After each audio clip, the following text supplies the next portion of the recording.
ఎప్పటికప్పుడు తాజా వార్తలను అందిస్తున్న జనం వాయిస్ న్యూస్ కు స్వాగతం. జనం బాట కార్యక్రమంలో మాజీ ఎమ్మెల్సీ కల్వకుంట్ల కవిత వరంగల్ జిల్లా నర్సంపేట జనం బాట కార్యక్రమంలో భాగంగా నర్సంపేటకు చేరుకుని అమరవీరుల స్తూపం వద్ద నివాళులు అర్పించిన మాజీ ఎమ్మెల్సీ కల్వకుంట్ల కవిత అనంతరం నర్సంపేట నుంచి మాదన్నపేట చెరువు కట్టకు చేరుకున్నారు. కట్ట మీద ఉన్న శివాలయంలో ప్రత్యేక పూజలు చేశారు. చెరువు కట్ట పరిస్థితిని సమీక్షించి లోటుపాట్లను పరిశీలించారు. జన జాగృతి ఎప్పుడు జనం మధ్యన ఉంటూ ప్రజల సమస్యలను తెలుసుకుంటూ పరిష్కారం కోసం నిరంతరం పోరాటం చేస్తూ ఉంటుందని అన్నారు. ఇక్కడ లో లెవెల్ వంతెన నిర్మాణం అవసరం ఉందని తెలిపారు. జనం మధ్యలో ఉండాల్సిన తాజా ఎమ్మెల్యే అలాగే మాజీ ఎమ్మెల్యేలు జూబ్లీహిల్స్ ఎన్నికల్లో బిజీగా ఉన్నారు.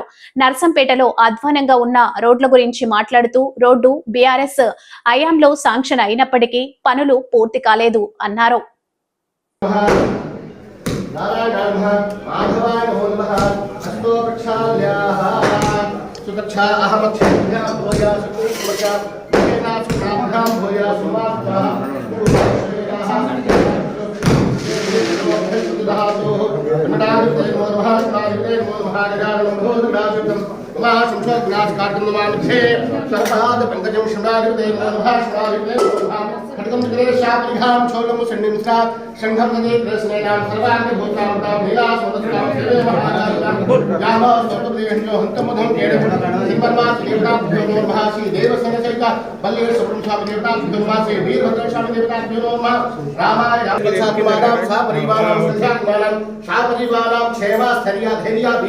विजया अभया आयु आरोग्य ऐश्वर्य अभिवृद्धि सिद्धार्थम श्री रामलिंग स्वामी देवदेवताभ्यो नमः पंचोपचार अभिषेकं पूजनां करिष्यामि स्तंदर्वाश्मृतकाक्षं सवाह्याभ्यां तदा श्री कलसे वर्णा देवताभ्यो नमो नमः श्री कलसे वर्णा देवताभ्यो नमो नमः नमो नमस्ते पुत्रभाय शुक्रान मनमहास्नाधि तदे नमो नमः धवालः शुद्धवालो महिमात्मः सेतः सेताचो कर्णामुक्ताः भोरुपाः सारिष्टवः शुद्धोस्ताब्दिलं समर्पयामि शुद्धवालः शुद्धवालो महिमात्मः सेतः वेदकं सर्वनिर्भूतं सभाभ्यां नाउतामुच्ये सारो जगन्नेनातिलोहते एतावानस्महिमातो जाया सुपुरुखापात्मानोधा स्नारुते मोधानमोधानपदे नमो भगवते मुक्ते स्तेत्रं बोधयाय कृष्णाय त्रिपद्धमोदे జనం బాట కార్యక్రమంలో భాగంగా 5వ జిల్లా వరంగల్ హన్మకొండ జిల్లా కలిపి జాగృతి జనం బాట కార్యక్రమాలు చేపట్టడం జరిగింది.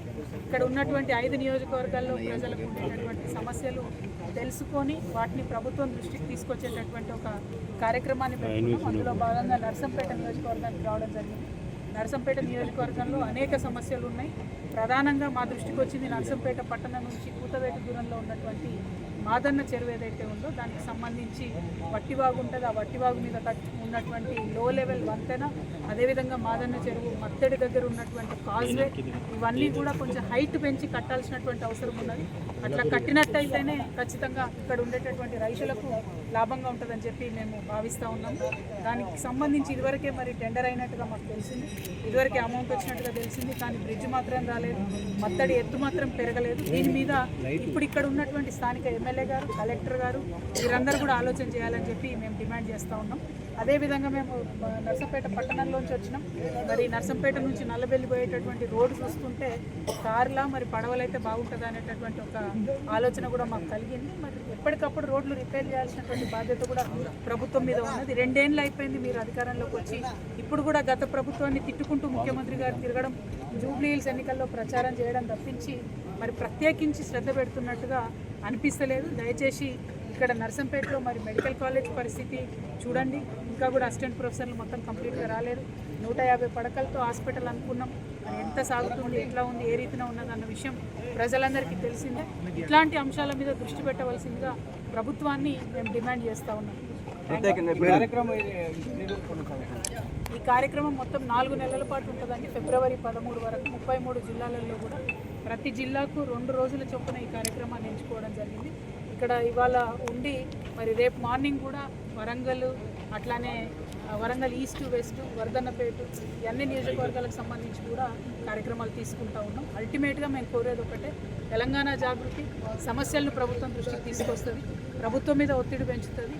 ఖచ్చితంగా అవి తీర్చడంలో మా వంతు పాత్ర పోషిస్తాం. మేడం అకాల వర్షం పంటలు బాగా నష్టపోతుంది దాని మీద ప్రధానంగా ఒకటండి, అకాల వర్షం కురిసి మరి అనేక జిల్లాల్లో పంట నష్టం జరిగితే ముఖ్యమంత్రి గారు మొక్కుబడిగా ఒక చిన్న మీటింగ్ పెట్టేసి ప్రతి ఎకరానికి మేము 10,000 ఇస్తామన్నారు. ఆ ఇస్తామన్న 10,000 కూడా ఎవరు కూడా ఇంతవరకు కిందకి దిగి ఎంఆర్ఓలు కావచ్చు, ఆర్డీఓలు కావచ్చు, వాళ్ళ కింద స్థాయిలో ఉండేటటువంటి అగ్రికల్చర్ ఎక్స్టెన్షన్ ఆఫీసర్స్ కావచ్చు, మీద చూసుకుంటూ పోతున్నారు, రాస్తున్నారు తప్పితే పరివాహిక ప్రాంతాల్లో మునిగిపోయిన రాస్తున్నారు తప్పితే లోపలికి పోయి పంట వాలిపోయింది కానీ వర్షానికి నిజంగా దెబ్బతిన్నది కానీ రాయనటువంటి పరిస్థితి మాకు అనేక జిల్లాల్లో మా దృష్టికి వచ్చింది. ఆనాటి నుంచి ఈనాటి వరకు మేము ప్రభుత్వాన్ని కోరుతున్నాం, ఎక్స్టెన్సివ్ సర్వే చేయండి. ఇచ్చే 10,000 అయినా సరే నష్టపోయిన వాళ్ళందరికీ ఇవ్వండి. రెండోది, నర్సంపేట అంటే బాగా పత్తి పండుతుంది. పత్తిల తేమ శాతంతో సీసీఐ పత్తి కొనకపోవడంతో చాలా తీవ్రమైనటువంటి నష్టాలు కూడా జరుగుతున్నాయి. ఈ కాలేజీలు ఫీ రియంబర్స్మెంట్ విషయం మీకు తెలిసిందే. వీటన్నిటి మీద మళ్ళీ రేపు మాట్లాడతాం. కాకపోతే మన జిల్లాలో ఉన్న సమస్యలు ప్రభుత్వం దృష్టికి తీసుకెళ్ళి మా జాగృతి ప్రయత్నం వల్ల 10లో 2 సమస్యలు పరిష్కారమైన మా జన్మధన్యమైనట్టు మేము భావిస్తాం. Thank you. జై తెలంగాణ. మదనపేట కట్ట మీద ఫైనాన్స్ హరీష్ రావు గారు